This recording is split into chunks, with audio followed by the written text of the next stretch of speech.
Welcome to the NBA Coast to Coast podcast brought to you by thelines.com. Coming to you from the West Coast, Josh Lander, joined by my guy Nate Weitzer, still out there in New Orleans. And we are looking at a pretty fun Friday night slate to end this work week for you guys in the NBA. In this one, we're taking a look at the Pelicans playing host to the Brooklyn Nets, who finally lost a game, but there is no Zion in this one, so there's going to be some pretty good action, we hope. Want to make sure to like and subscribe to that page. We've got another game video up for you and our player props, so continue to follow along with us each and every week of this regular season. Also want you to head to thelines.com. That's where we have our great written content for you guys, all the stuff we talk about here, and our odds finder tool that you can use to make sure you're getting the best juice back on all those sports books offering odds this NBA season. Nate, let's jump into this Friday night slate and then talk about our game, Pelicans and Nets. We got Bulls plus 4.5 at the Sixers, who are going to be without Embiid. Otherwise, they'd be all over that for Philly. Blazers plus 1 at Indy, pretty high total, 237. This game, yes, we are talking Pels. I'm staying nary a mile from the Smoothie King Center, but not going to the game. Thankfully, I would be disappointed if Zion was out and I had tickets, but Nets are minus 4.5, depending where you get it. Totals 231. The other game we break down, Knicks are plus 3.5 at the struggling Raptors. Do like your Knickerbockers there. The Hornets plus 10 at the Bucks. The Wizards plus 2 at Thunder. Pistons plus 1 at Spurs. You got Cavs plus 6 at Nuggets. Looks like Donnie Mitchell's going to rest tonight.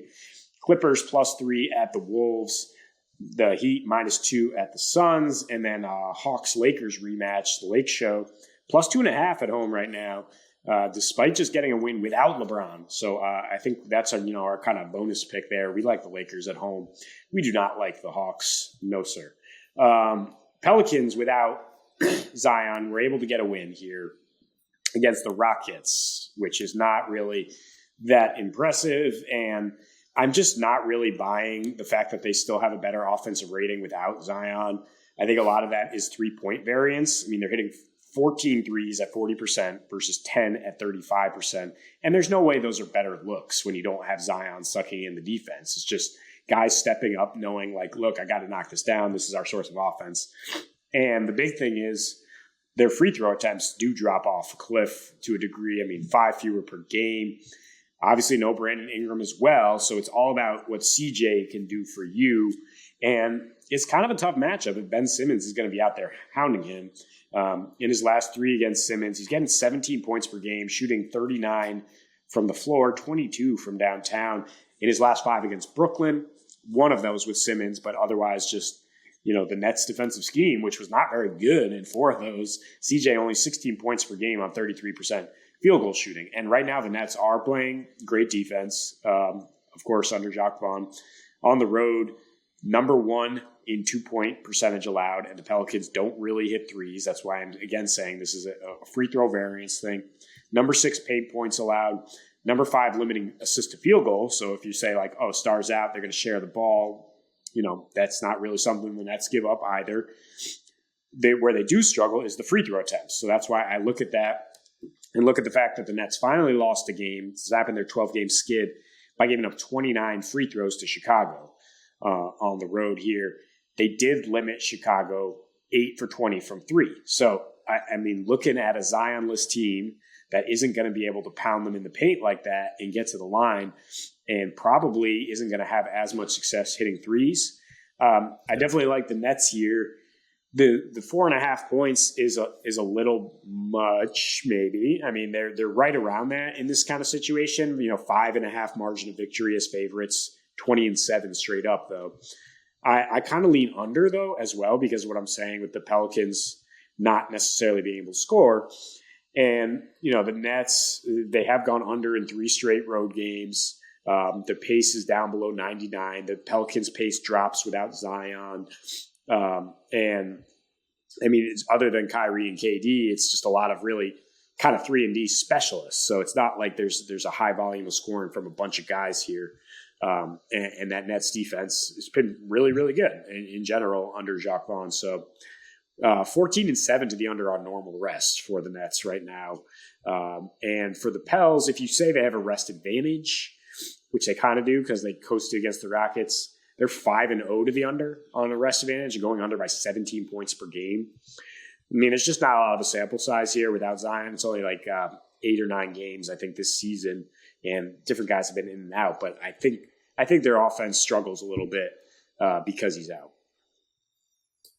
Yeah, that's fair. If there's any, just to be clear, do you like the total more, or do you like Brooklyn to cover 4?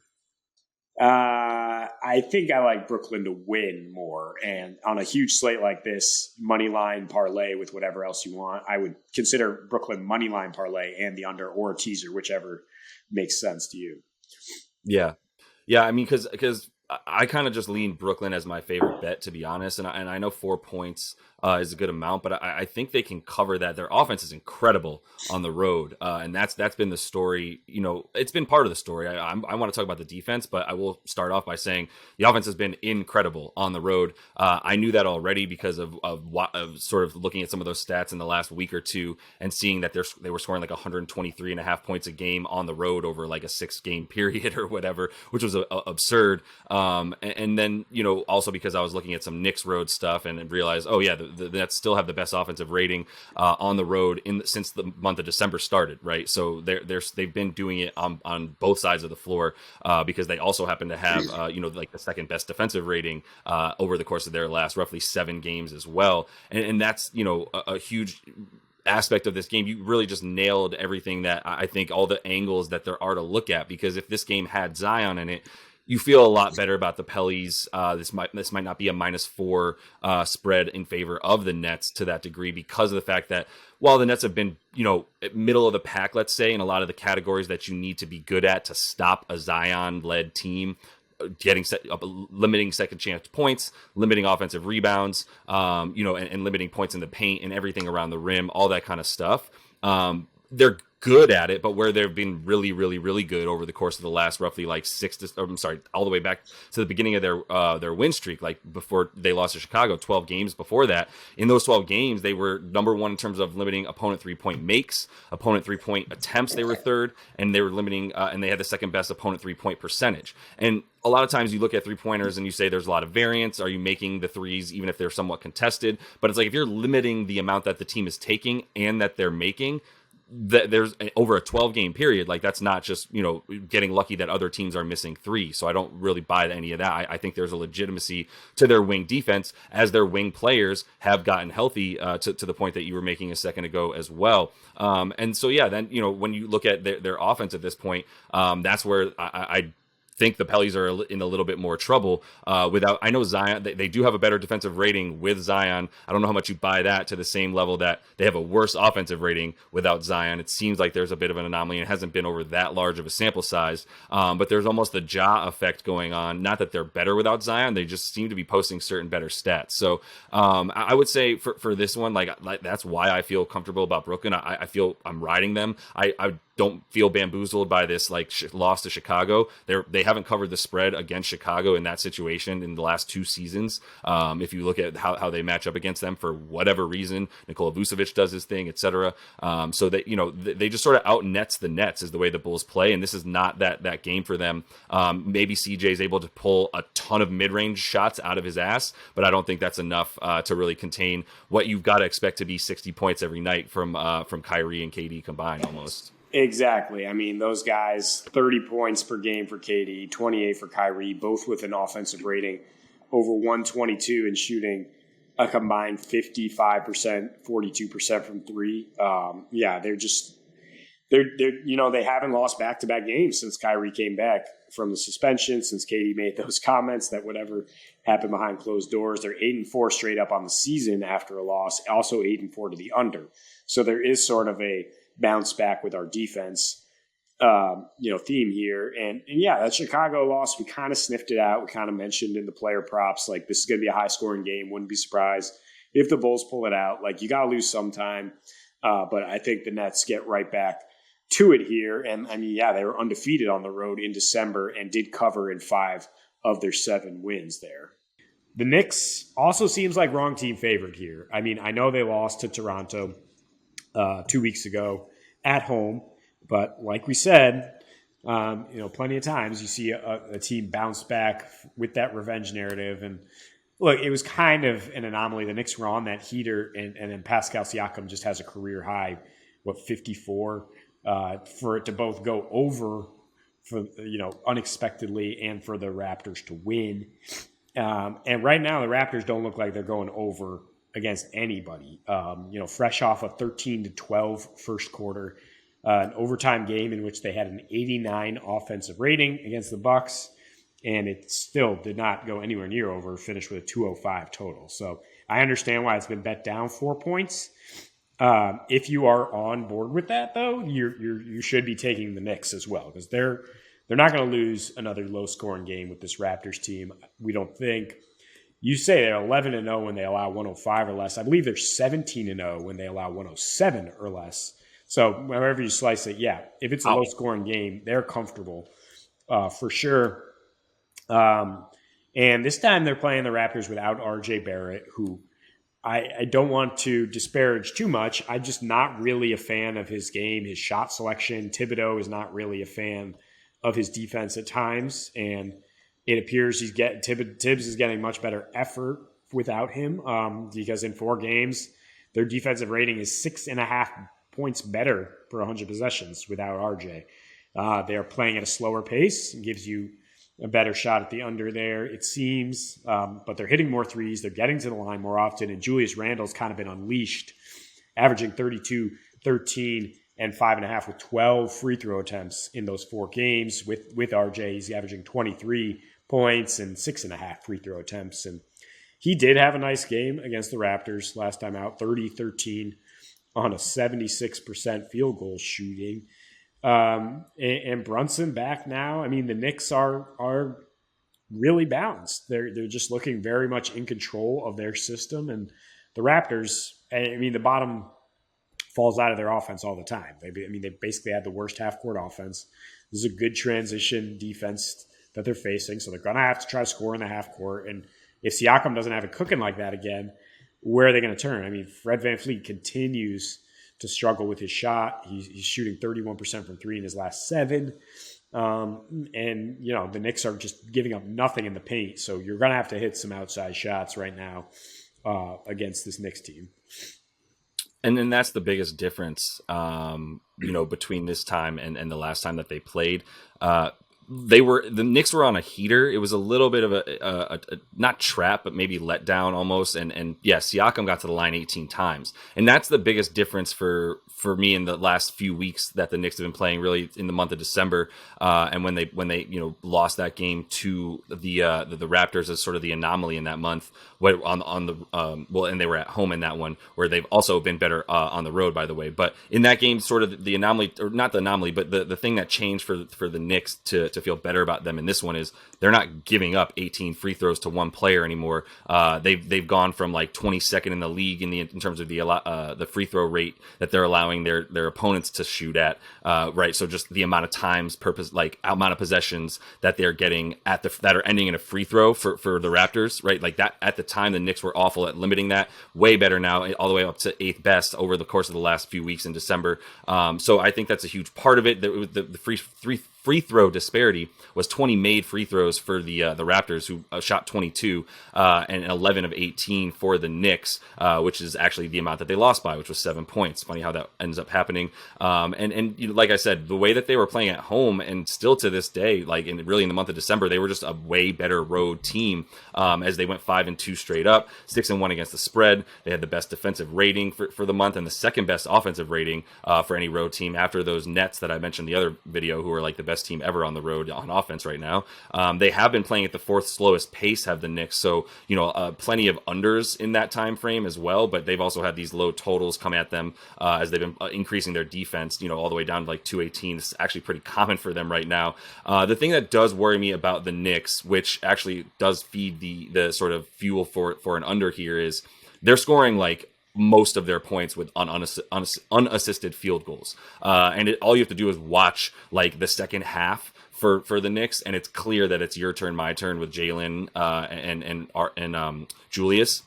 The thing is that you're really making me realize that works when RJ Barrett is in there clogging things up. And it's becoming more and more obvious that, like, if Jalen Brunson and Julius Randle unlock something in each other, RJ Barrett's just in the way. Like, we don't need another lefty who's mediocre from three and just puts his head down and drives to the basket. We already have one of those, and he's way better than you and taller. So, like, do we re-sign Julius at this point, knowing that the way that if we've got if the Knicks have Jalen Brunson in-house the way that they do, and it's clear that he makes Julius better and Julius makes him better when they have spacing without RJ in the way, then, like, what, that's a conversation for a different time, but that's why I like this game so much. They don't need to play necessarily any kind of bully ball. They don't need to take advantage of matchups where, you don't trust the centers playing on Toronto. They don't need to play like that at all right now. They know that the Raptors are not able to make threes, and that the way that they need to score is by being,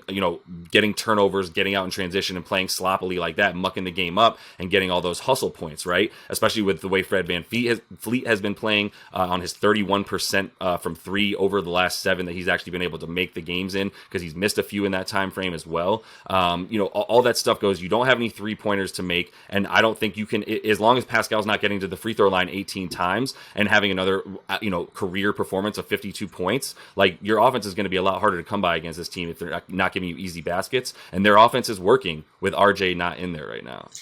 Yeah, I mean, credit guys like Quickly and Grimes who are stepping up in his absence. And yeah, I mean, when you're bemoaning RJ Barrett's redundancy on this roster, you just again have to talk about how they extended him instead of, what if they had Donovan Mitchell in his place right now? Truly would be a contender, but for now, I mean, Quickly is looking like a great young guard, and in their last 5, the Knicks limiting turnovers. It has a lot to do with their spacing around Jalen and Julius, and I think that's something we'll see continuing if you can limit turnovers against the Raptors and set your defense with Tibbs obviously drawing up some good stuff to contain that limited Raptors offense. Really like the Knicks here. I think you just take the money line. It's like plus 140 right now. Yeah, and I'm glad you brought up Quickly and Grimes, because that's the last point there too, is like, they are the types of guards that you need spacing and wings that you need spacing with Julius and Jalen allowing. And you see it Quickly's numbers increase, his efficiency, because he's gotten to play more with the starters. And it's not just him on an island with nobody else on offense to score on that second unit with him. He's got a lot more help around him when he's on the court these days. And so that's definitely contributing to the way that he's played as well. And the way that the offense looks in general, with more speed, more youth, and a bit more shooting as well. So, Nate, let's go ahead and just jump right into our first play of prop for tonight. Yeah, our player prop and also kind of our bonus game pick here is the Lakers to win at home against the Hawks. Won 3 in a row to end their road trip, including the last one without LeBron, which you love to see if you want to take LeBron's assists along with his points, because now the other guys have a little more confidence when he kicks them the ball. I mean, the assists have been down lately, but he did have 9 dimes along with 47 and 10 when he played this Hawks team just a week ago in Atlanta. Atlanta right now giving up the most paint points and most assists over their last 3 games. We've talked about their home road splits for a while now. They're pretty rough. And of course, LeBron is just on a tear. His last 4, when he was home, he was getting 7.5 dimes per game to go along with 32.5 points, which is pretty much where this number is, 39.5 points assists. I think you can tack on the rebounds at 48.5 because Atlanta's playing with a lot of pace right now. But I think you want to look at some double player performance doubles as well here with LeBron. If you agree the Lakers are going to win, I mean, there is triple-double in a win at plus 1,400, but things that are far more reasonable, like 35 points in a win plus 320, or double-double plus 300. His scoring prop is at 33.5 already, so 35 in the win. Doesn't seem that out of the question here against a team that, again, is giving up the most paint points recently. Yeah, the most paint points. They're on the road, the most whatever points you want to score on them. And it's the year of Bron for sure right now in terms of all of his points. And yeah, I mean, throw the assists in there as well. He is diming up all over the place. I mean, the only reason we haven't been talking about him even more over his last two games where he's scored 90 points is because there's other dudes scoring like 50 and 70. So it's been tough to find who we should be talking about right now. But Bron has been somewhat quietly just having one of the best seasons that definitely with the Lakers and of his career as well right now. So I'm going to go to a guy who we sort of danced around talking about in our Pelicans Nets video, because we kind of talked about how if Zion was in, we'd be a little bit more fearful of the Nets, weaknesses on defense, if you will, which is definitely a little bit more down low around the painted area. And so without Zion, that means Joe Val is just way even more likely to cook. So Jonas Valanciunas, 27.5 points and rebounds. That's minus 110 on DK. He's been getting a bunch of dimes, and it's like 7 or so that he's been getting over the course of his last 2 games without Zion in there. So if you look at the points, rebounds, and assists, 20.5, it's minus 120 just to add that up. But like I said, the 7 dimes over 2 games without Zion in the last 2 that he's played without him, the 3.5 a game, just needing to add the 1 more, it does decrease those odds for a reason, right? To get the extra assists in there. But if you just look at the points and rebounds and what he does when Zion's not in, like I said, in the last 2 without him, he's gotten the 3.5 a game in terms of the assists, but he's also had 18 points and 14.5 boards. That usage goes up to 29%. You definitely see them play through him a bunch more. That's also a reason for the assists. Without Zion since 2021, we're talking about 17.5 a game with about 12 boards. That was just in about 29 minutes per game as well, but I think you can expect him to be playing at least that tonight if he's not run off the floor by those Nets and this isn't a blowout. Then I think you feel good about that as well. Really, since last year with Zion in there, it's about 23 points and rebounds combined, 24 minutes, as you probably don't need him quite as much. But last year when he did play at home versus Brooklyn without Zion, 20 points and 12 boards, also 3 assists in there. So yeah, like I said, the weaknesses for Brooklyn are those down low against guys like Claxton. If you can bully him with some girth and some weight like Joe Val possesses, then I think you got to feel good about him getting 28 points and rebounds combined without Zion there. Yeah, Brooklyn, 7th most points per game to centers on the year, 5th most points in the last 5, 7th most rebounds. That's what I have there. So yeah, the points of the boards makes sense, and the minutes is really the thing. Is that Joe Val, the spacing isn't as awkward when there's no Zion out there. They just kind of play through him in the post, and that's where he gets those easy assists. So all he has to do is draw a little bit of a stab from a defender on the wing, whip it out, and maybe he gets an assist off that. So tack those on if you like. I'm looking at rebounds and assists mostly here for Mr. Kyle Kuzma against the Thunder team. That's been a lot of fun lately. They're not strictly tanking. They're winning games, but they're playing in a real freewheeling style, especially at home, scoring 125 with a 103.2 pace in their last 4 at home. So Washington at OKC here, which is playing their 3rd game in 4 nights, by the way. So again, should be pretty free-flowing, should be plenty of stats. And no Bradley Beal. Kuzma's stats are not exactly what you would expect without Beal. It's actually the exact same usage rate. He's actually more efficient with Beal and scores more points per game. But his peripherals do go up, particularly his assists, as he's more of a playmaker, also hits more threes. In any case, with Beal missing about half the games in the last month, Kuzma's been getting 23 points, 7 boards, 4 assists about. I think he goes over on those peripherals. It's 12.5 rebounds, assists for plus odds right now. And his last 3 against OKC, since he joined Wash, he's getting 14 rebounds and assists. And that's on just a 24% usage rate, as he was kind of still getting acclimated to his new team. And now it's very much, he's one of the primary playmakers for this team, maybe the primary playmaker when Beal sits, who is ruled out. So I like Kuzma to fill up the stat sheet here. I don't know if he gets his 20 points. That is the prop, but I do think he'll get enough peripherals to help you out there. Well, I love Kyle Kuzma. He's one of my favorite players in the league for sure, and I have plenty of explanations for some of the stuff that you just said there, which I think was all spot on. There's a reason that he gets more assists when Bradley Beal's not in. That's pretty obvious. The defense is collapsing on him a lot more, meaning he has to kick it out. The thing is whether Bradley Beal is in there or not, Kyle Kuzma's getting his, right? Because he's like 6'10", big-bodied, and is really down to shoot from pretty much anywhere on the court right now.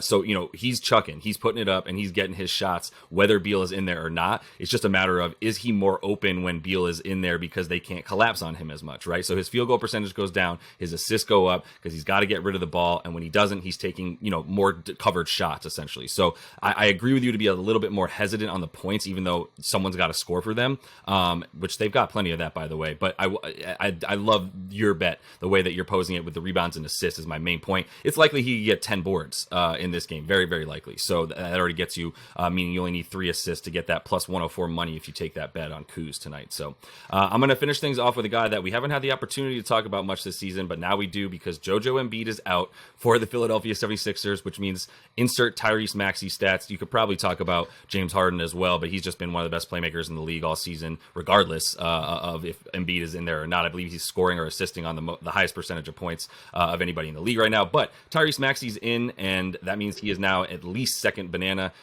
for sure to Harden, and there's going to be a lot more space and pace for this team, which is great for Tyrese Maxey and his speed. 22.5 points is what you can get that at FanDuel. That's minus 108.